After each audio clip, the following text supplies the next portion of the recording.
Here I have UMI Super, and let me show you how to enter the factory mode on the following device. So at the very beginning, let's start by using your home screen. Then let's find and start holding the power key, choose power off, and wait until your device will be completely switched off. Afterwards, you need to use the following combination of keys, power key and volume down. So let's hold down together those two keys for a couple of seconds, keep holding both keys, and release them as soon as UMI logo pops up in front of you. Let's wait a couple of seconds.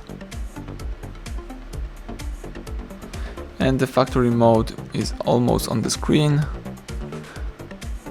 And that's it. This is the factory mode. Here you can navigate by using both volume keys and confirm options by pressing home button.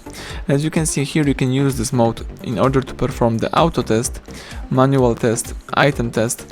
You can also see the test report, use debug test. You can accomplish the hard reset by choosing clear eMMC. You can check out the version. For example, let me enter the version. Let me just press the power key. The home key, sorry, this is the version of your device.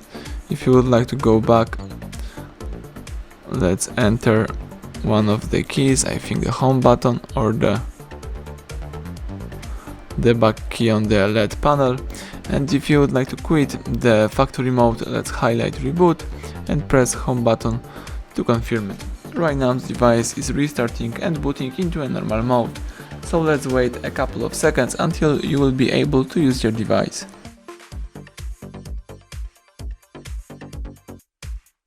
Excellent, now you can unlock the device and start using your phone in a normal mode. So thank you for watching, please subscribe our channel, leave thumbs up under the video.